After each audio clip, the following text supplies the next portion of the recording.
Hello friends, welcome back to the Hindu explainer series. मेरा नाम है सचिन पाटिल और आप सभी का स्वागत है सैटरडे न्यूज़पेपर 16 अक्टूबर 2021। और आज आप लोगों को कमेंट बॉक्स के अंदर बताना है कि आज कौन सा डे सेलिब्रेट किया जाता है। ठीक है, और आज क्या थीम सेलिब्रेट की जा रही है 2021 की 16 अक्टूबर, क्योंकि हम लोग पहले भी डिस्कशन कर चुके हैं इसके बारे में। तो आज आप लोगों को कमेंट बॉक्स के अंदर बताना है। क्लियर? चलिए, हम शुरू करते हैं हमारे न्यूज़पेपर के बारे में। फ्रंट पेज में क्या है इम्पोर्टेंट, तो ये देख सकते हैं जम्मू कश्मीर में किस तरीके के हालात हमें देखने को मिल रहे हैं राइट नाउ। तो इन सारी चीजों को यहाँ पे देख लीजिए कि भाई कि किस तरीके का माहौल है जम्मू कश्मीर के अंदर, और किस तरीके का एक्सोडस हमें देखने को मिला था कश्मीरी पंडितों को लेकर के 1990 में। उसी तरीके के हालात अभी भी फिर से हमें देखने को मिल रहे हैं। यहाँ पे two militants behind the recent civilian जो डेथ हुई है, उसके बारे में यहाँ पे बताया गया है कि यहाँ पे जो TRF जो है देखने को मिलता है। इसके बारे में आज एडिटोरियल पेज में भी कवर अप किया गया है, तो वहां पे हम देखेंगे पूरा डिटेल में। उन जो मिलिटेंट है उनको मार भी दिया गया है, उनका एनकाउंटर कर दिया गया है। तो यहाँ पे ये सारी रिपोर्ट बताई जा रही है। क्लियर? फिर उसके बाद में हम बात कर लेते हैं WHO की। एक रिपोर्ट आई है जिसको हम बोलते हैं 2021 global TB report released recently WHO, और इसमें बताया गया है कि किस तरीके का कोविड के अंदर हमें परसेंटेज देखने को मिला है टीबी का। है ना, ट्यूबरकुलोसिस एक डिसीज होती है, बैक्टीरियल डिसीज होती है। तो उसमें ये बताया गया है कि इंडिया के अंदर किस जो परफॉर्म है, यानी इस डिसीज का जो बढ़ता हुआ आंकड़ा है भारत के अंदर, वो थोड़ा सा सोचने वाला एक सब्जेक्ट हो गया है। The WHO estimated that the some 1.1 sorry 4.1 million people currently suffer from TB. ये इंडिया की रिपोर्ट बताई जा रही है, और उसमें भी कुछ इस तरीके का ग्लोबल रिपोर्ट जो है वो देखने को मिला है। टीबी नोटिफिकेशंस बिटवीन 2019 एंड 2020 की बात की जा रही है। India along with the Indonesia 14%, Philippines 12% and China 18%। तो ये सारी चीजें यहाँ पे बताई गई हैं। और टीबी का रिपोर्ट आप देख सकते हैं कि 2019 में कुछ इंडिया के अंदर जो आंकड़ा था, जो पेशेंट जो थे वो थे 2.9 मिलियन के आसपास, एंड 2020 में 2.8 मिलियन के आसपास। वही आंकड़ा इस बार 4.1 मिलियन पीपल का देखने को मिल रहा है। ट्यूबरकुलोसिस की ये रिपोर्ट है जिसके बारे में बताया गया है WHO की रिपोर्ट के अंदर। वहीं पर साइड में आप एक ये देख सकते हैं आर्टिकल। यहाँ पे कुछ खास नहीं है, लेकिन फिर भी आप देख लीजिए। जो शेख हसीना है, prime minister of the Bangladesh, उन्होंने कहा है कि इस चीज को लेकर के एक्शन लिया जाएगा, कड़क तरीके से एक्शन लिया जाएगा। जिस तरीके के हालात अभी दुर्गा पूजा के टाइम पीरियड में जो बांग्लादेश है वहां पर देखने को मिला है, पांडाल जो है दुर्गा पूजा के, वहां पे कुछ लोगों पर, हिंदू लोगों पर अटैक किया गया। तो इस चीज के बारे में ये बताया जा रहा है कि शेख हसीना ये कह रही हैं, अश्योर कर रही हैं कि भाई कि इस चीज को बर्दाश्त नहीं किया जाएगा और उस पर स्ट्रिक्टली तरीके से एक्शन लिया जाएगा। लेकिन यहाँ तक सीमित नहीं होती हैं बातें हमारी। ये भी बताया गया है कि भाई रिपोर्ट के अकॉर्डिंग कि किस तरीके का माइग्रेशन जो है माइनॉरिटीज का, यानी हिंदू जो लोग हैं वहां से हम धीरे धीरे क्या होते जा रहे हैं, माइग्रेट होते जा रहे हैं। है ना, बांग्लादेश के अंदर से ये लोग अब धीरे धीरे दूसरी तरफ माइग्रेट होते हुए दिख रहे हैं। तो ये रिपोर्ट भी यहाँ पे बताई गई है। इसके अलावा हमारे लिए कुछ खास नहीं है इस पेपर के अंदर। इसके बाद हम बात करते हैं कल के दिन प्राइम मिनिस्टर ने ये कहा है कि भाई कि जो फैक्ट्री बोर्ड ऑर्गेनाइजेशन है, या ऑर्डिनेंस फैक्ट्री बोर्ड जो है, इनको हम खत्म कर रहे हैं और इनकी जगह पर हम 7 जो है वो लेकर के आ रहे हैं, डीपीएसयू का कॉन्सेप्ट, और उसको हम बोलते हैं डिफेंस पब्लिक सेक्टर अंडरटेकिंग। 41 जो ऑर्डिनेंस फैक्ट्री बोर्ड थी, इनका काम खत्म कर दिया जाएगा, इनको एबॉलिश कर दिया जाएगा और उनकी जगह पे 7 कंपनीज जो है, लिमिटेड कंपनीज, इनको ओपन किया जाएगा। और इससे स्ट्रेंथनिंग बढ़ेगी भाई, इंडियन डिफेंस पावर की लेकर के ये चीजें यहाँ पे बातें की गई हैं, है ना। तो कल के दिन, विजयदशमी के दिन, औजारों की पूजा की जाती है, ये तो आपको पता है, शस्त्र की पूजा की जाती है, आर्म्स की पूजा पाठ की जाती है। तो उस चीज को यहाँ पे देखते हुए इन सारी चीजों को मेंशन किया गया है। और ये वो 7 लिमिटेड कंपनीज हैं या पीएसयूज हैं जिनके बारे में बताया गया, जो आगे चल करके आपको सुनने को मिलेंगी। क्लियर। इसके आगे हम बात करते हैं, क्या है बात स्पेशल। फॉर्मर जो chief election commissioner OP Rawat हैं, ओम प्रकाश रावत, इस स्टेटमेंट में कुछ खास नहीं है, लेकिन फिर भी आप सुन लीजिए कि अभी रिसेंटली तेलंगाना की जो गवर्नमेंट है, या तेलंगाना का स्टेट इलेक्शन कमीशन है, इसने कहा है कि 20 अक्टूबर को एक एक्सपेरिमेंट किया जाएगा, स्मार्टफोन बेस्ड एक तरीके से वोटिंग कराई जाएगी, जिसको लेकर के यहाँ पे ओपी रावत ने ये कहा है कि भाई कि 17th जो है सेंचुरी का, जब vote electronic voting machine, EVM machines को जब हम यूज कर रहे हैं, तो उसमें लोग बाग क्रिटिसाइज करते हैं कि भाई कि इस तरीके के इलेक्ट्रॉनिक वोटिंग सिस्टम को बंद कर देना चाहिए। ठीक है। तो यहाँ पे उस चीज को लेकर के ओपी रावत जी कह रहे हैं कि जब इलेक्ट्रॉनिक मशीन को लेकर के इतना हंगामा देश के अंदर हो जाता है, तो यहाँ तो बात फोन, स्मार्टफोन के तहत वोटिंग कराने की बात चल रही है। तो इस चीज को लेकर के यहाँ पे मेंशन किया जा रहा है ना। इसके अलावा और कुछ खास नहीं है। अब आप लोगों को कमेंट बॉक्स के अंदर बताना है कि right now chief election commissioner कौन है, और नेशनल वोटर्स डे कब सेलिब्रेट किया जाता है, भाई बताइए, क्योंकि ये मैं कई बार आप लोगों को बता चुका हूं नेशनल वोटर्स डे के बारे में। क्लियर। इसके बारे में हम पहले भी चर्चा कर चुके हैं, नेशनल वोटर्स डे कब सेलिब्रेट किया जाता है, और उस दिन एको डे भी सेलिब्रेट किया जाता है। इसके आगे हम बात कर लेते हैं अगले आर्टिकल की तरफ, क्या है इंपॉर्टेंट, और ये बहुत ही इंपॉर्टेंट एक डेटा निकल करके आया है, जिसको हम बोलते हैं ग्लोबल हंगर इंडेक्स, जीएचआई की ये रिपोर्ट है, जिसको हम ग्लोबल हंगर इंडेक्स कहते हैं, जिसमें ये बताया गया कि इंडिया की कंडीशंस जो है वो लास्ट ईयर के मुताबिक खराब होती हुई दिख रही है, क्योंकि लास्ट ईयर यही रिपोर्ट में इंडिया की रैंक थी 94th rank out of 107 nation, लेकिन इस बार वही रैंक 101 रैंक हो गई है। और ये लिस्ट इस बार 116 देशों के अंदर देखने को हमें मिल रही है। तो क्या है ये रिपोर्ट, और उसमें भी ये चीजें बताई गई हैं कि उसमें भी जो हमारी नेबर कंट्रीज हैं, उनकी रैंकिंग हमसे अच्छी दिखती हुई यहाँ पे दिख रही है। तो उस चीज को लेकर के इंडियन गवर्नमेंट ने ऑब्जेक्शन उठाया है, और ये कहा है कि भाई कि ये जो रिपोर्ट है जो निकाली गई है, ज्वाइंटली तरीके से पब्लिश की गई है, जिनका नाम है global hunger report, publish by the jointly concern world wide and the world hunger life के द्वारा, इन दोनों इंस्टीट्यूशन के द्वारा इसे पब्लिश किया गया है। और ये एक तरीके की अनसाइंटिफिक मेथड के तहत निकाला गया ग्लोबल रिपोर्ट है, जिसके बारे में यहाँ पे कहा जा रहा है। क्लियर। अब इसमें यह भी कहा जा रहा है कि भाई कि इन लोगों ने उन रिपोर्ट को अपना बेस बनाया है जो एफएओ की रिपोर्ट के अकॉर्डिंग यहाँ पे डेटा को ये अपना बेस मानते हैं। तो वैसे भी इनकी रिपोर्ट में उतनी आंकड़ों में खुलासे नहीं है, जिनको ये अपना बेस बना करके इस तरीके की रिपोर्ट देखते हैं। और जिस तरीके के तहत इंडिया के अंदर जो काम चल रहे हैं, उसको देखते हुए कि भाई कि हम पॉवर्टी को लेकर के काम कर रहे हैं, न्यूट्रिशन को लेकर के काम कर रहे हैं, माल न्यूट्रिशन को लेकर के हम काम जिस तरीके से कर रहे हैं, नेशनल फूड सिक्योरिटी एक्ट के तहत 2013 के इस एक्ट के अंडर में हम जिस तरीके से काम कर रहे हैं, अन्न योजना के तहत, प्रधानमंत्री अन्न योजना के तहत जिस तरीके से भारत में काम किया जा रहा है, तो उन उन आंकड़ों को भी यहाँ पे मेजर करने की आवश्यकता है यहाँ पे, ये गवर्नमेंट के द्वारा बताया जा रहा है। लेकिन अब क्या है कि रिपोर्ट तो आ चुकी है और अब हमें उसे मानना पड़ेगा।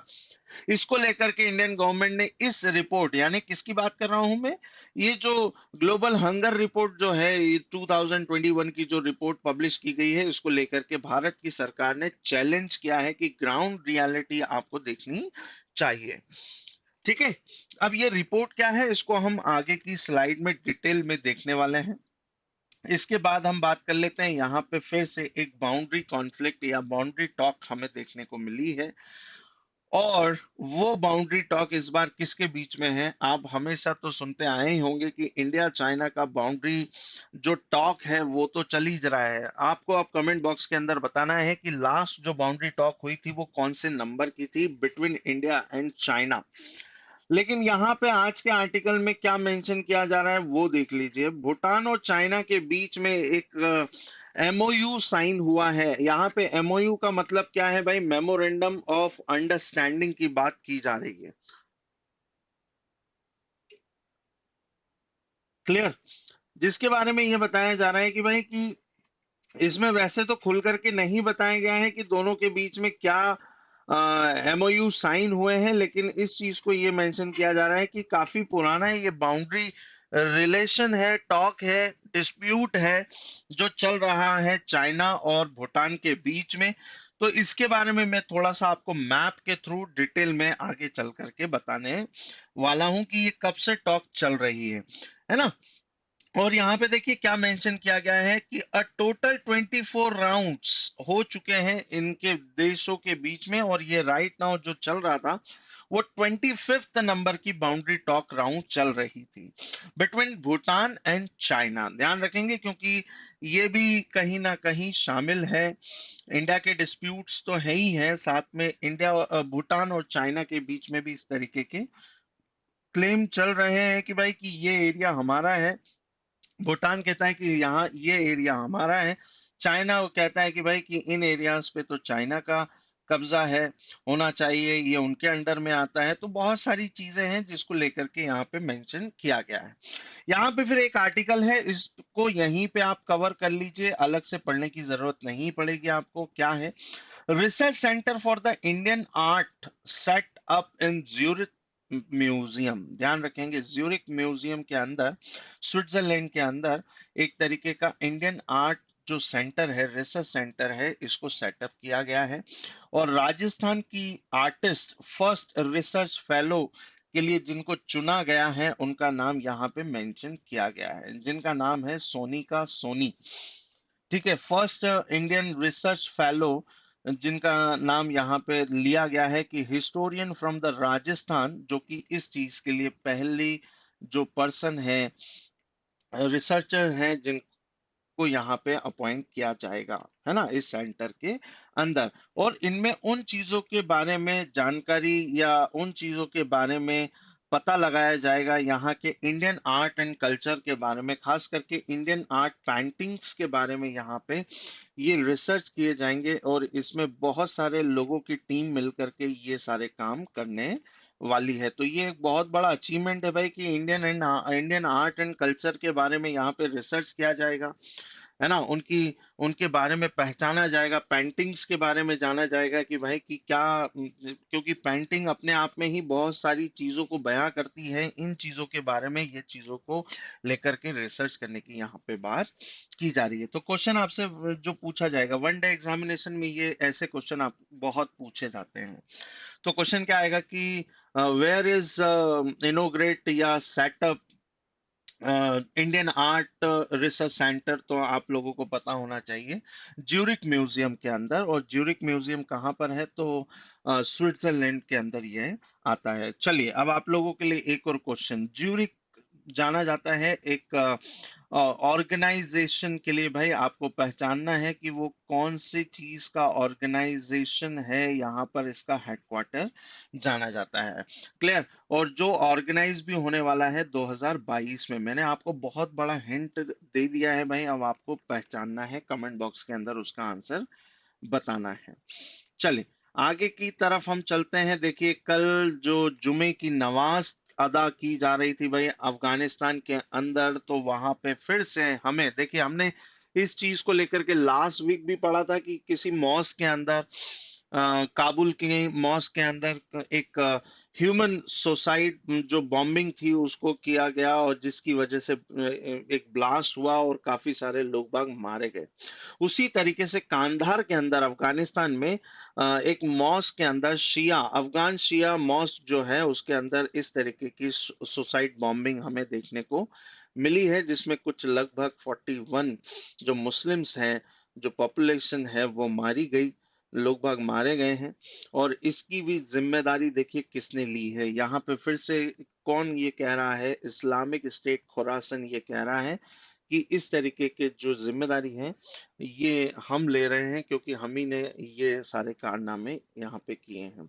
देखिए, और इन्हीं चीजों को लेकर के अफगानिस्तान की ग्राउंड रियलिटी, ग्राउंड सिचुएशन को लेकर के देखिए कितनी चीजें यहाँ पे मेंशन की गई हैं। लास्ट टाइम जो समिट हुई थी, जो कि कतर से ऑर्गेनाइज की गई थी, फेस टू फेस मीटिंग हुई थी, और उसमें क्या बातों को लेकर के बातचीत की गई, यही मुद्दों को लेकर के अब यहाँ पे ये कहा गया। ईयू ने तो जबकि 1.2 बिलियन डॉलर के आसपास में यहाँ पर सैंक्शन किया है कि भाई कि उनके हालातों को सुधारने के लिए हम वहां पे इस फंड को रिलीज कर रहे हैं। यूएस ने भी इस तरीके की चीजों को लेकर के कहा है।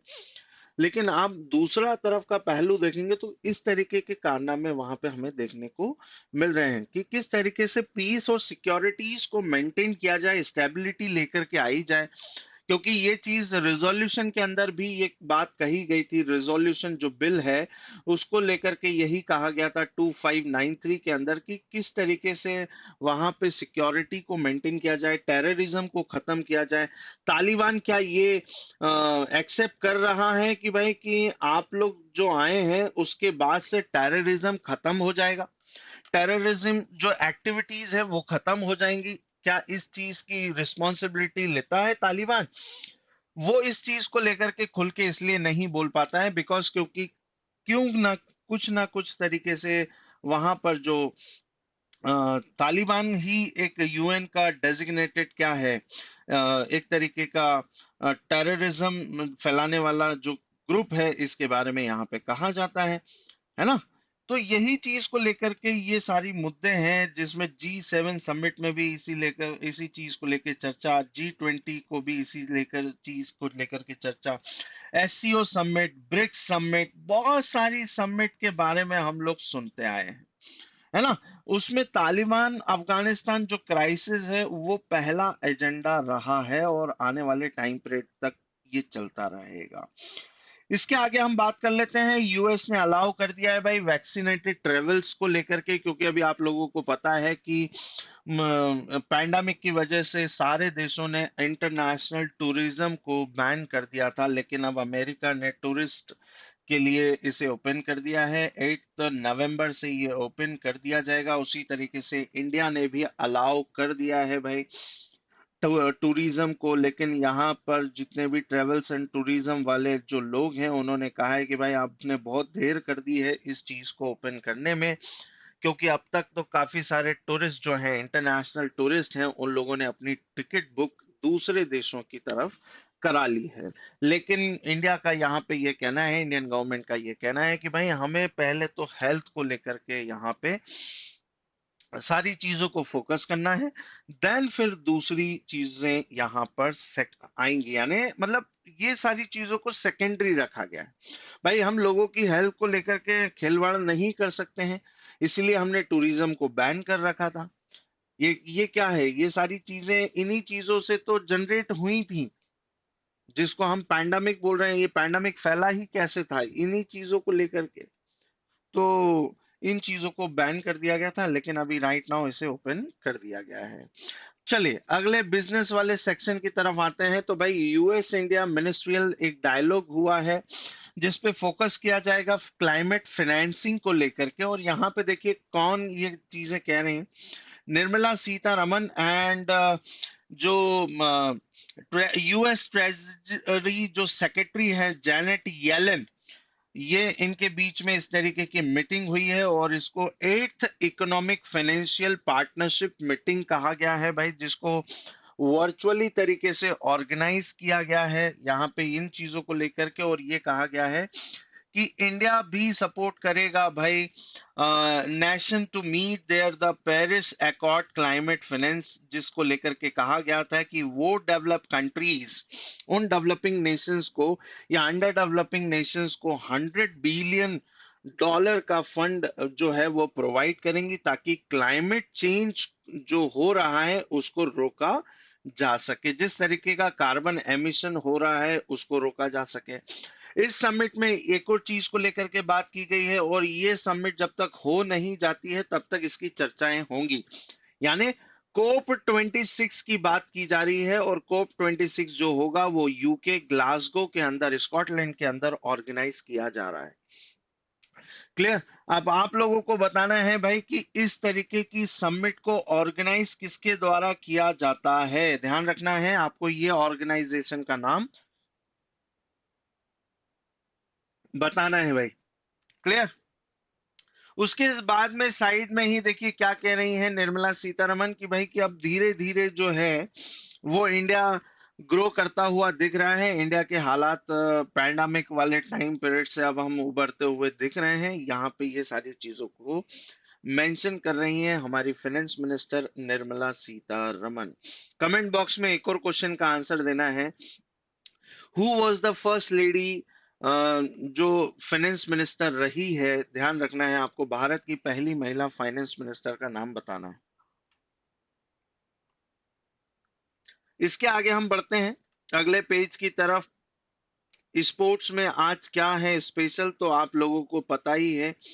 कल दशहरे के दिन यानी 15 अक्टूबर फाइनल था किस चीज का, आईपीएल का 14th सीजन का 14th एडिशन का फाइनल था, जिसको फाइनली आप देख सकते हैं पिक्चर में कौन सी टीम आपको यहाँ पे दिख रही है। तो चेन्नई सुपर किंग ने इसे जीत लिया है कोलकाता नाइट राइडर को हरा करके। 27 रन से इस फाइनल को चेन्नई सुपर किंग के द्वारा जीता गया है। और ये चेन्नई सुपर किंग का कौन से नंबर का टाइटल था, तो ये फोर्थ टाइटल था जिसको जीत लिया है। सबसे पहली बार कब जीता गया था, तो स्टैटिक में अब आपसे बहुत सारे क्वेश्चन पूछे जाएंगे भाई। स्टैटिक बेस्ड क्वेश्चन कि चेन्नई सुपर किंग ने फर्स्ट टाइम कब जीता था, तो आपको याद रखना है 2010 में, उसके बाद 2011 में, फिर 2018 में, एंड फाइनली 2021 में फोर्थ टाइटल। क्वेश्चन क्या आ सकता है कि सबसे ज्यादा टाइटल किसने जीते हैं, तो मुंबई इंडियंस ने जीते हैं 5 टाइम। ध्यान रखना है आपको, कितनी बार जीता है मुंबई इंडियंस ने, 5 टाइम। एक और चीज जो क्वेश्चन में पूछा जा सकता है कि सबसे ज्यादा फाइनल खेलने वाली टीम कौन सी है, तो यही विनर टीम जो है ये सबसे ज्यादा बार फाइनल खेल चुकी है। 9 टाइम ये फाइनल खेल चुकी है, जिसमें से 4 बार इसने फाइनल जीता है। क्लियर। अब क्वेश्चन एक और क्या पूछा जा सकता है कि फर्स्ट एडिशन कब होस्ट किया गया था, तो 2008 में इसे होस्ट किया गया था। पहला आईपीएल सीजन स्टार्ट हुआ था, और इसका विनर कौन था, तो राजस्थान रॉयल ने इस इवेंट को जीता था। क्लियर। इसके अलावा बात करें तो सेकंड विनर कौन था 2009 में, तो डेक्कन चार्जर्स। क्लियर। और अभी रिसेंटली किसने जीता है, तो चेन्नई सुपर किंग। या ऐसा भी पूछा जा सकता है कि लास्ट टाइटल किसने जीता था 2020 का 13th आईपीएल सीजन किसने जीता था, तो मुंबई इंडियंस ने जीता था। ये सारी चीजें आप लोगों को ध्यान में रखनी है। क्वेश्चन और क्या पूछा जा सकता है कि how many teams are the participate in the IPL, तो आप लोगों को ध्यान रखना है 8 टीम पार्टिसिपेट करती हैं भाई। क्लियर। और चेन्नई सुपर किंग के कैप्टन कौन थे, तो ये आप लोगों को ध्यान में रखना है M S Dhoni. M S Dhoni mentor भी हैं इस बार के किस चीज के, तो आप लोगों को ध्यान में रखना है T20 वर्ल्ड कप स्टार्ट होने जा रहा है, और ये भी ऑर्गेनाइज किया जाएगा आई थिंक यूएई के अंदर ही इसे होस्ट किया जाएगा। आईपीएल कहाँ पे कराया गया, देखिए इसका फर्स्ट हाफ तो इंडिया के अंदर हुआ था, लेकिन सेकेंड हाफ जो हुआ वो यूएई के अंदर ऑर्गेनाइज किया गया, और फाइनल भी कहाँ खेला गया, तो यूएई के अंदर खेला गया भाई। क्लियर। तो बहुत सारी चीजें मैंने आपको बता दी हैं आईपीएल से रिलेवेंट। इसमें आपको और क्या याद रखना है कि भाई पर्पल कैप किसको मिला है। उसके बाद में जो ऑरेंज कैप है वो किसको मिला है, fair play of the team का अवार्ड किसे मिला है। तो ये सारी तीन चार कैटेगरी आप लोगों को याद में रखनी है।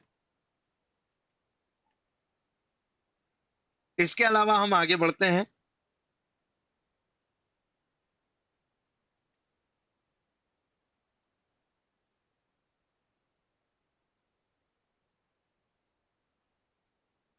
अपने एडिटोरियल सेक्शन की तरफ आते हैं। आज के एडिटोरियल सेक्शन में कुछ ज्यादा खास नहीं था। वही दो आर्टिकल यहाँ पे कवर अप किए गए हैं। क्या है, देख सकते हैं, जम्मू कश्मीर वाला जो मामला है यहाँ पे इसको कवर अप किया गया है कि civil society and political forces must to be the their first best to the remove fear among the minorities in Jammu Kashmir. यहाँ पे बात की जा रही है कि सिविल सोसाइटीज को एक्टिव किया जाएगा भाई। एक्टिव करने की जरूरत है ताकि यहाँ पर रहने वाली जो माइनॉरिटीज हैं, यहाँ पे माइनॉरिटीज का मतलब क्या है तो देख लीजिए, यहाँ पे मेंशन किया गया है कि हिंदू एंड सिख जो कम्युनिटीज हैं इनको सिक्योर करने की जरूरत है, इनको पेशेंस दिलाने की जरूरत है भाई, इनको ये भरोसा दिलाने की जरूरत है कि भाई कि आप टेंशन मत लीजिए, आपकी सिक्योरिटी का जो पूरा जिम्मा है वो हम लेंगे। तो इस चीज को लेकर के नहीं तो आप फिर से वापस वो टाइम पीरियड फिर देखने को देख रहे हैं।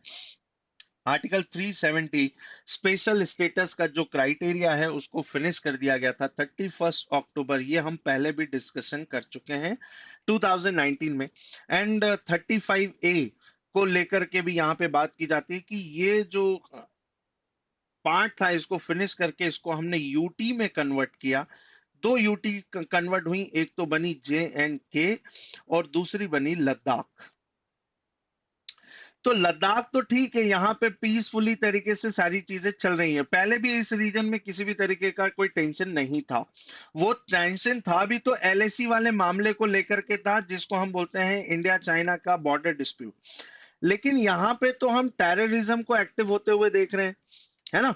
यहाँ पे आपको मैंने TRF के बारे में भी बताया था कि लश्कर तैयबा जो पाकिस्तानी जो टेरर ग्रुप है वो कहीं ना कहीं इन्वॉल्व है इस तरीके की एक्टिविटी जो जम्मू कश्मीर के अंदर है, जिसको हम द रेजिस्टेंस फ्रंट कहते हैं भाई। ये इन्हीं से ही हमारा सामना होता है और यही वो नुकसान पहुंचाते हैं जम्मू कश्मीर वैली के अंदर, है ना। 5 आपने देखे थे जवान शहीद जो हुए थे वो इन्हीं इन्हीं लोगों की करतूतों की वजह से ये चीजें हमें देखने को मिली। लेकिन यहाँ पे ये भी कहा जा रहा है कि भाई यदि इनको रोका नहीं गया, इस तरीके के टेररिज्म को खत्म नहीं किया गया, तो वही हालात फिर से हमें देखने को मिलेंगे जम्मू कश्मीर के अंदर, जिस तरीके से कश्मीरी पंडित को एक्सोडस किया गया था 1990s में। और आज फिर वही हालात हमें देखने को मिल रहे हैं। ऐसा नहीं कि इसके अंदर मुस्लिम्स नहीं मारे जा रहे हैं, यहाँ पे ये भी चीजों को मेंशन किया गया है कि भाई मुस्लिम्स भी मारे जा रहे हैं। लेकिन ये वही मुस्लिम्स हैं जो कहीं ना कहीं हिंदू और सिख जो कम्युनिटीज को सपोर्ट कर रहे हैं उनको भी मार दिया जा रहा है भाई, कि आप उनको कैसे सपोर्ट कर रहे हैं।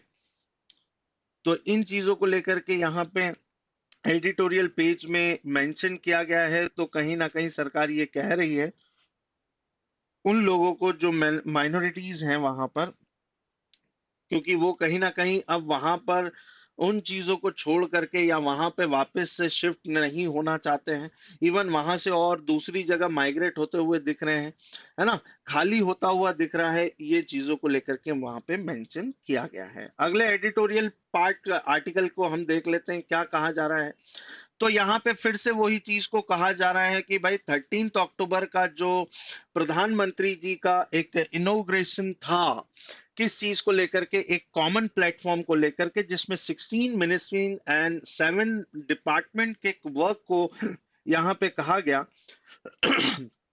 जिसमें ये कहा गया कि भाई कि ये लोग या ये मिनिस्ट्रीज या ये डिपार्टमेंट एक कॉमन प्लेटफॉर्म पर आकर के मुद्दे को हल करेंगी और सब मिलकर के काम करेंगे, जिसको नाम दिया गया एक कॉमन प्लेटफॉर्म मास्टर प्लान गति शक्ति नेशनल मिशन, जिसको हम नेशनल इंफ्रास्ट्रक्चर डेवलपमेंट मिशन भी कहते हैं, या NIP national infrastructure pipeline mission भी कहते हैं।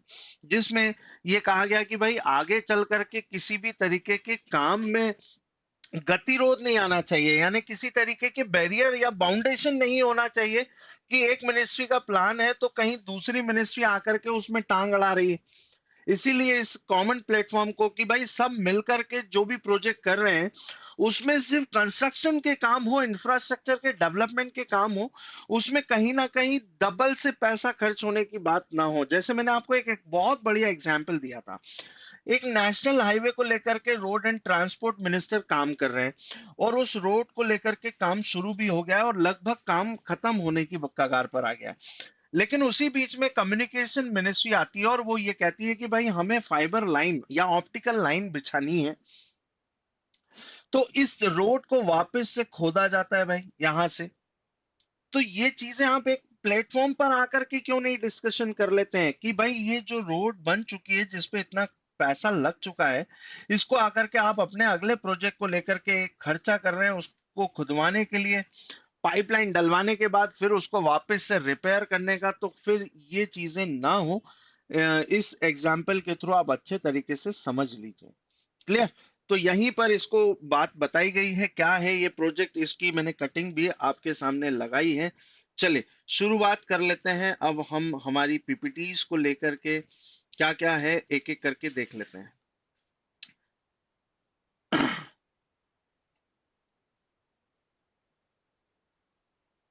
ठीक है, तो ये तो था पेपर के बारे में। अब हम एक एक करके सारी चीजों को देख लेते हैं। उम्मीद करता हूं आपको पेपर प्रॉपरली विजिबल हो रहा है। क्या कहता है हमारा फर्स्ट स्लाइड, टीबी जो पैंडेमिक है इसको रोका जाए, डब्ल्यूएचओ की रिपोर्ट यहाँ पे मेंशन कर रही है। क्या मेंशन कर रही है भाई? जिसको कहा गया है 21 ग्लोबल जो टीबी रिपोर्ट है इसके बारे में बताया गया है, इसको पब्लिश किया गया है। India 41% was the list of the countries, क्योंकि ये कहीं ना कहीं 2.8 मिलियन डॉलर से डॉलर बोल रहा हूँ पीपल से बढ़ करके ये 4.1 मिलियन पीपल के आसपास में ये इस तरीके की डिसीज हमें देखने को मिली है, ये रिपोर्ट बता रही है। क्लियर? अब ट्यूबरक्लोसिस क्या है तो ये मैं आपको फटाफट बता देता हूँ। टीबी एक तरीके का कॉज है by the bacterial disease micro, जो माइकोबैक्टीरियम ट्यूबरक्लोसिस इसको नाम दिया गया है, जो when people with the TB कफ जो है sneeze और the spit of the proper TB germs जो कि एयर के थ्रू पर्सन टू पर्सन या ह्यूमन टू ह्यूमन ये फैलता है, क्योंकि हमने पहले ही बोला ये एक तरीके का बैक्टीरियल क्या है, डिसीज है। क्लियर? तो इसके बारे में ये चीजें बताई गई हैं। आपसे क्वेश्चन पूछा जा सकता है कि ये किस तरीके की डिसीज है, तो आपको चार ऑप्शन दिए जाएंगे कि ये प्रोटोजोआ, वायरस या बैक्टीरियल डिसीज है, इस तरीके से। इसके बारे में पता किसके द्वारा लगाया गया तो 1982 में रॉबर्ट जो है कॉच के द्वारा, सॉरी 1982 में तो इसे अडॉप्ट करने की बात की गई है कि वर्ल्ड टीबी जो डे है, ट्यूबरक्लोसिस डे है, इसको सेलिब्रेट किया जाए। लेकिन इसके बारे में 18th सेंचुरी के टाइम पीरियड में रॉबर्ट कॉच के द्वारा बताया गया कि भाई टीबी डिसीज होती क्या है, या टीबी डिसीज के बारे में पहली बार पता किसके द्वारा लगाया गया, तो इनके द्वारा पता लगाया गया। तो इन्हीं की एनिवर्सरी जो है इस पर यह डिसाइड किया गया 1982 में कि भाई कि इस तरीके की डिसीज को लेकर के एक अवेयरनेस डे हमें फैलाना चाहिए, जिसको वर्ल्ड टीबी डे नाम दिया गया। अब आपसे क्वेश्चन क्या पूछा जाएगा, क्योंकि ये एग्जाम में काफी बार पूछा गया क्वेश्चन है कि वर्ल्ड ट्यूबरक्लोसिस या टीबी डे कब सेलिब्रेट किया जाता है या ऑर्गेनाइज किया जाता है, तो 24 मार्च को ऑर्गेनाइज किया जाता है। इस साल का थीम क्या था? 2021 ये तो हो चुका है, तो 24 मार्च 2021 का जो थीम था वो था द क्लॉक इज टिकिंग, है ना? इसको अवेयर करने की हम बात कर रहे हैं, इसको कम करने की बात की जा रही है। भारत के अंदर इसको लेकर के किस तरीके के कैंपेन को चलाया जा रहा है हेल्थ मिनिस्ट्री के द्वारा, तो उसको हम बोलते हैं टीबी हारेगा देश जीतेगा कैंपेन। इसको लॉन्च किया गया था सितंबर 2019 में। क्लियर? उम्मीद करता हूं आपको ये सारी चीजें समझ में आ गई हैं। और ये किसने कहा था, प्रेजेंटेशन किसने दिया था? तो international union against the tuberculosis and lung disease IUATLD के द्वारा प्रपोज किया गया था 24 मार्च को। क्लियर? और तभी से हम हर साल क्या ऑर्गेनाइज कर रहे हैं, ट्यूबरक्लोसिस डे। यहाँ पे OFB को खत्म करने की बात की गई है, पावर स्ट्रेंथनिंग को बढ़ाने की बात की जा रही है, किसके द्वारा एस्टैब्लिश करके? तो 7DPSU को स्टैब्लिश करके इसको मनाया जाएगा, इसको ऑर्गेनाइज किया जाएगा। 41 ऑर्गेनाइज जो ऑर्डिनेंस फैक्ट्री बोर्ड थे, इनको खत्म कर दिया जाएगा भाई, ऐसा यहाँ पे कहा गया है। और ये जो 7 DPSU जो बनाए जाएंगे, इससे हम हमारे डिफेंस एक्सपोर्ट्स को मजबूत करेंगे, डिफेंस मैन्युफैक्चरिंग को मजबूत करेंगे। ये देखने को बताया गया है कि भाई लास्ट ईयर तक का ये जो रिपोर्ट है, उसमें ये कहा गया है कि हम भारत का डिफेंस एक्सपोर्ट जो है वो इंक्रीज हुआ है 325% के साथ में, है ना। और वो 7 यूनिट्स जिनको बनाया जाएगा, ये एक तरीके की कॉरपोरेशन यूनिट होगी, अलायंस होगा, जिस पर 100% गवर्नमेंट की ऑनरशिप होगी। पहले भी ऑनरशिप गवर्नमेंट के पास में थी, लेकिन उसकी फंक्शनिंग प्राइवेट कंपनीज के पास में हुआ करती थी, जो आपस में किसी भी तरीके से कनेक्ट नहीं होती थी, है ना। किसी भी तरीके का कोऑर्डिनेशन नहीं होता था आपस में फैक्ट्रीज के बीच में। तो इसी चीज को लेकर के कॉमन प्लेटफॉर्म, वही फिर गति शक्ति मिशन के तहत हम इसको भी रख सकते हैं, क्योंकि इसमें डिफेंस को भी रखा गया है भाई, है ना। डिफेंस मैन्युफैक्चरिंग को लेकर के यहाँ पे बात की जा रही है। 7 new companies are the munition India की बात की जा रही है लिमिटेड, उसके बाद में आर्म व्हीकल निगम लिमिटेड की बात की गई है, advance weapon and equipments India limited की बात की गई है, ट्रूप कंफर्म लिमिटेड की बात की गई है, यंत्र India limited, India octal limited and the gliders India limited. ये 7 वो DPSUs होंगे, यानी डिफेंस पब्लिक सेक्टर अंडरटेकिंग, जिसमें ऑनरशिप 100% गवर्नमेंट की रहेगी, लेकिन पब्लिक प्राइवेट पार्टनरशिप के साथ में इसमें भी काम किया जाएगा, मतलब कोलिब्रेशन रहेगा प्राइवेट प्लस पब्लिक कंपनीज का। क्लियर? चले आगे हम बात कर लेते हैं किस उस तरफ की यहाँ पे बात की जा रही है, अगले उसमें अगले पेज की तरफ हम चलते हैं। OFB के बारे में देख लीजिए भाई, अम्ब्रेला बॉडी है, ordnance factory related the institution, है ना। Currently the sub ordinate office है, जिसको मिनिस्ट्री ऑफ डिफेंस के द्वारा पब्लिक एस्टैब्लिश किया जाएगा। और ये पहली बोर्ड कब बनाई गई थी? तो the first Indian ordnance factory was set up 1712। ध्यान रखना, ये क्वेश्चन काफी बार एग्जाम में पूछा गया है। तो 1712 में इसे डच कंपनी के द्वारा स्टैब्लिश किया गया था वेस्ट बंगाल के अंदर, और ये एक तरीके की गन पाउडर फैक्ट्री थी। क्लियर? क्वेश्चन आता है कि सबसे पहले कौन आए थे, तो आप लोगों को पता होना चाहिए सबसे पहले कौन आए थे। तो पोर्चुगीज आए थे, फिर उसके बाद डच आए थे, डच के बाद में ब्रिटिश आए थे, फ्रेंच आए थे, फिर डैनिश आए थे। तो ये सेकंड कंपनी है जो भारत के अंदर आई थी, है ना। तो ये आप लोगों को पता होना चाहिए। और डच ही कंपनी जो है, इसने 1712 में पहली बार वेस्ट बंगाल के अंदर इस तरीके की फैक्ट्री स्टैब्लिश की। कितनी फैक्ट्रीज फिर हिंदुस्तान में हो गई? 41 कंपनी फैक्ट्रीज स्टैब्लिश हो गई, 9 training institute, 3 regional marketing and 5 marketing controller of safeties. इन ये सारी चीजों को एबॉलिश करके अब फाइनली 7 हो जाएंगी। इसके बाद में आपसे क्या पूछा जा सकता है कि जो OFB है, इसका हेडक्वार्टर तो कोलकाता वेस्ट बंगाल के अंदर इसका हेडक्वार्टर हुआ करता था। क्लियर? तो ये चीजें आप लोगों को इस पेज के अंदर ध्यान में रखनी है। हंगर इंडेक्स पुअर रैंकिंग की बात करें तो ये बहुत बड़ा डेटा यहाँ पे मेंशन किया गया है। आप इस लिस्ट को अच्छे तरीके से देख लीजिए भाई।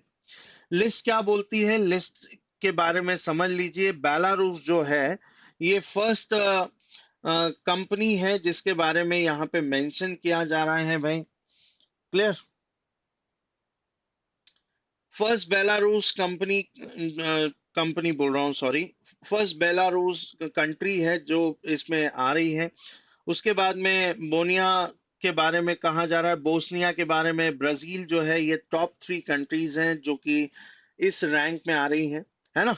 और इसके बाद में हम 116th रैंक की बात करें तो यहाँ पर सोमालिया आ रही है कंट्री सबसे लास्ट पोजीशन पर। तो ये चीजें आप लोगों को ध्यान में रखना है। इसको पब्लिश किसके द्वारा किया गया है, तो ग्लोबल हंगर जो कंसर्न है वर्ल्ड वाइड और वर्ल्ड हंगर लाइफ के द्वारा इसे पब्लिश किया गया है रिपोर्ट को, है ना। इसके बारे में हम आगे की पूरी लिस्ट में देख लेते हैं भाई क्या है। तो ग्लोबल हंगर इंडेक्स में क्या है रैंकिंग, तो 101 इंडिया की रैंक है इस साल के रिपोर्ट के according. Total countries 116 countries. Concern world wide and world hunger life के द्वारा ज्वाइंटली रूप से इसको पब्लिश किया गया है। First rank Belarus and 116th rank है सोमालिया की। लास्ट ईयर की रैंक की बात करें तो 2020 में इंडिया की रैंक 94 थी 107 नेशन में। कंसर्न वर्ल्ड वाइड जो है वो एस्टेब्लिश हुआ था 1968 में। इसका हेडक्वार्टर डबलिन आयरलैंड के अंदर आता है। चेयरपर्सन की बात करें तो डोमिनिक मैक्स शॉर्ले इसके राइट नाउ चेयरपर्सन है। वर्ल्ड हंगर लाइफ की बात करें तो 1962 में इसे स्टैब्लिश किया गया। बॉन जर्मनी के अंदर इसका हेडक्वार्टर है एंड मैथियस मॉगे राइट नाउ इसके चेयरपर्सन है। क्लियर। इसके अलावा जो बात कही जा रही है वो क्या कही जा रही है, यहाँ पे आप देख सकते हैं रिपोर्ट में। इंडिया की रैंक तो 101 है, लेकिन हमारी जो नेबर कंट्री है उनकी रैंक हमसे अच्छी है बताई जा रही है।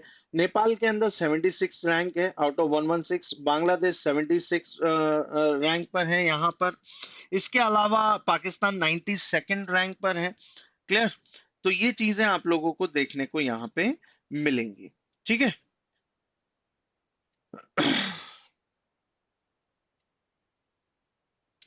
भूटान चाइना एमओयू साइन कर रहे हैं भाई, ये मैंने आपको बताया था, लेकिन उससे पहले आप इस पेज के बारे में देख लीजिए क्या है, ये किस तरीके के बाउंड्री टॉक है।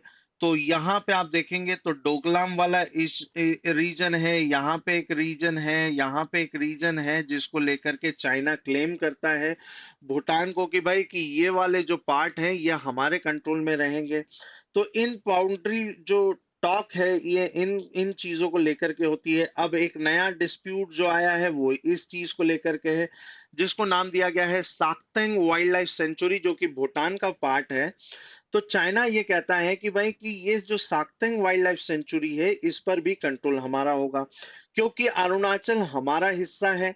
तो अरुणाचल की बाउंड्री से जस्ट लगा हुआ ये वाइल्ड लाइफ सेंचुरी है जिसको भूटान की टेरिटरी के अंदर देखा जाता है। लेकिन चाइना ये कहता है कि भाई कि धीरे धीरे भूटान के लोगों ने इस बाउंड्री को थोड़ा सा एक्सटेंड कर दिया, जिसकी वजह से ये जो सेंचुरी है ये भूटान की टेरिटरी के अंदर आता है। लेकिन चाइना ये कहता है कि इस वाइल्ड लाइफ सेंचुरीज पर जो कंट्रोल है वो हमारा होगा। और इस तरीके की जो बाउंड्री टॉक है भूटान और चाइना के बीच में कब से चल रही है, तो आप लोगों को ये ईयर याद रखना है भाई। 1984 में पहली बाउंड्री जो टॉक है वो स्टार्ट हुई थी। तब से लेकर के 2016 तक ये 24 बार बाउंड्री टॉक हो चुकी है। क्लियर। फिर उसके बाद में 2017 में आप सभी को पता ही है डोकलाम इशू की वजह से ये बाउंड्री टॉक फिर बंद हो गई। फिर फाइनली 2020 में ये बाउंड्री टॉक स्टार्ट हुई और 2021 की जो बाउंड्री टॉक थी वो 25वें नंबर की बाउंड्री टॉक है जो चल रही है ना, जो जिस पर एमओयू साइन किया गया है। तो इसके बारे में आप लोगों को ध्यान में रखना है। चलिए आगे वाले पेज में देख लीजिए भाई क्या है इंपॉर्टेंट। आगे वाले पेज में ये मैप को देख लीजिए, इससे मैं आपको बता देता हूँ क्या है वो डिस्प्यूटेड पार्ट। तो ये भूटान का मैप है भाई, ये जितना भी आप देख रहे हैं इसको मैंने बिग साइज में यहाँ पे कर दिया है। तो डोकलाम इशू जो है आपको पता ही है 2017 का जो इशू है जिसमें हमने हमारी आर्मी को यहाँ पर डिप्लॉय कर दिया था पूरे तरीके से, है ना। और हम पीछे नहीं हट रहे थे, चाइना कह रहा था पीछे हट जाइए साहब नहीं तो युद्ध हो जाएगा। हमने भी कहा कि देखते हैं कैसे युद्ध होता है, तो हमने भी यहाँ पे हमारे आर्मीज को डिप्लॉय कर दिया, क्योंकि चाइना यहाँ पे इलीगल तरीके से क्या कर रहा था इस डिस्प्यूटेड वाले पार्ट में रोड एंड रेलवे रूट को डेवलप कर रहा था। और भूटान ने ऑब्जेक्शन उठाया, भूटान के सपोर्ट में हम आए। क्लियर। तो ये ओल्ड डिस्प्यूटेड 3 एरियाज कौन से हैं, एक तो डोकलाम नंबर 1, दूसरा है जाकरलुंग, मैंने आपको बताया था ना ये वाला पार्ट जो है वो जाकरलुंग वाला, और दूसरा पासमलुंग। ये 2 3 जो पार्ट हैं ये चाइना क्लेम करता है।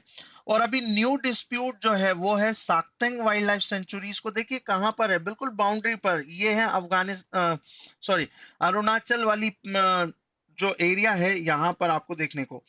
और थोड़े दिन पहले ही आपने सुना था कि तवांग वैली जो है यहाँ पर भी वो देखने को मिला था कि किस तरीके का इनकर्जन यहाँ पर देखने को मिल रहा है, और हमने उनके लोगों को, उनके सोल्जर्स को किस तरीके से डिटेन यहाँ पे कर लिया था। लगभग कुछ 150 सोल्जर्स को हमने डिटेन कर लिया था, उनको बंद कर दिया था। तो ये चीजें हैं जिसको लेकर के डिस्प्यूट चल रहा है भूटान और चाइना के बीच में। इसको डिसॉल्व करने की बात की जा रही है, इसको, सॉरी, रिजॉल्व करने की बात की जा रही है।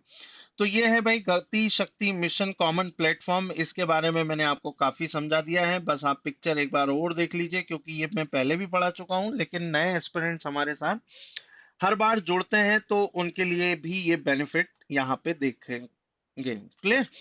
चले, तो क्या है नेशनल इंफ्रास्ट्रक्चर पाइपलाइन प्रोजेक्ट? तो इसमें बहुत सारा फंड, तो पहली बात तो अलोकेट किया गया है, लेकिन फंड को भी लेकर के कई बार थोड़ा सा एक बार वो हो जाता है मुद्दा, क्योंकि हमने काफी जगह 102 लाख करोड़ भी देख चुके हैं, है ना। ट्रिलियन में मेंशन कर देता हूँ यहाँ पे ताकि आप लोग को कंफ्यूजन ना हो। फिर कई जगह पे 106 भी हमें देखने को मिलता है, और आज के एडिटोरियल में देखने को मिल रहा है 111 ट्रिलियन। तो हम 111 ट्रिलियन को मान लेते हैं यहाँ पे, है ना। ये 111 लाख करोड़ रुपए आने वाले 5 साल के अंदर, यानी 2020 में ये मिशन को स्टार्ट किया गया था, अब ये चलेगा 2025 तक। यहाँ पे मेंशन भी किया गया है, यदि आप देखेंगे तो दिख रहा होगा आप लोगों को, बहुत बारीक है। 2025, यस, देखिए 2020 से 25 तक ये मिशन देखने को मिलेगा हमें। अब इसमें कितना कितना अलोकेशन किया गया है हमारी मिनिस्ट्री के द्वारा, तो वो देख सकते हैं। एनर्जी पे सबसे ज्यादा कंट्रीब्यूट किया गया जा रहा है भाई, क्योंकि जिस तरीके से एनर्जी को लेकर के भारत की सरकार काम कर रही है, तो 25 लाख करोड़ रुपए खर्च किए जाएंगे आने वाले 5 साल के अंदर। एनर्जी, वो भी एनर्जी कैसी, रेन्यूएबल एनर्जी रिसोर्सेस की तरफ, ग्रीन एनर्जी रिसोर्सेस की तरफ की बात की जा रही है, तो यहाँ पे आपको ये देखना है। दूसरा, रोड ट्रांसपोर्ट को मजबूत करने के लिए हमारी रोड्स के हालातों को सुधारने की बात की जा रही है। नए नए हाईवेज, नए नए रोड डेवलपमेंट जो कनेक्ट करेंगे, इंटर कनेक्टिविटी करेगी, इंटर स्टेट कनेक्टिविटी करेगी, पूरे इंडिया के मैप को कनेक्ट करेगी, है ना। स्वर्णिम चतुर्भुज प्लान जो है अटल बिहारी वाजपेयी के टाइम पीरियड से चल ही रहा है, जिसके बारे में 4 महानगरों को आपस में जोड़ने की बात और उन महानगरों से बाकी के शहरों को जोड़ने की बात चल रही है ना। दिल्ली से मुंबई, मुंबई से चेन्नई, चेन्नई से कोलकाता, कोलकाता से वापस दिल्ली। तो ये जो गोल्डन रूट है इसको क्रिएट किया जा रहा है। क्लियर? आपस में एक दूसरे को कनेक्ट करने की बात यहाँ पे चल रही है। तो रोड में 20 लाख करोड़ के आसपास खर्च होगा। उसके बाद में irrigation, rural agriculture and food processing को लेकर के 16 लाख करोड़ रुपए खर्च किए जाएंगे। मोबिलिटी को लेकर के 16 लाख करोड़ रुपए। रेलवे एक अपने आप में बहुत बड़ा प्रोजेक्ट है, तो इसमें 14 lakh crore rupees. Digital infrastructure में 3.2 lakh crore, and port and airport को डेवलप करने के लिए 2.5 लाख करोड़ का ये पूरा प्रोजेक्ट है। क्लियर? इसके बाद में आप लोग अगला वाला पेज भी देख लीजिए। आइडेंटिफाइड द इंडस्ट्रियल क्लस्टर्स इसमें ओपन किया जाएंगे गति शक्ति मिशन स्कीम के तहत। और क्या होगा देखिए, food processing park and agro clusters open किए जाएंगे 197। फिशिंग क्लस्टर्स एंड हार्बर्स बनाए जाएंगे 202। डिफेंस कॉरिडोर मैंने आपको बताया, कमेंट बॉक्स में आप बता रहे हैं भाई कौन सी 2 जगह पे डिफेंस कॉरिडोर बनाए जा रहे हैं, उनके सभी के नाम आपको मेंशन करना है। Pharma and medical devices clusters बनाए जाएंगे 109, and textile clusters and park 90 open किए जाएंगे। और इन सारी चीजों को बनाने में हम जनरेट करेंगे क्या? मैंने आपको पहले भी बताया था, क्या जनरेट करेगी गवर्नमेंट? एम्प्लॉयमेंट को बढ़ाएगी, इंक्रीज करने की यहाँ पे बात करेगी। लोगों को रोजगार दिया जाएगा, लोगों का लिविंग स्टैंडर्ड को बदला जाएगा।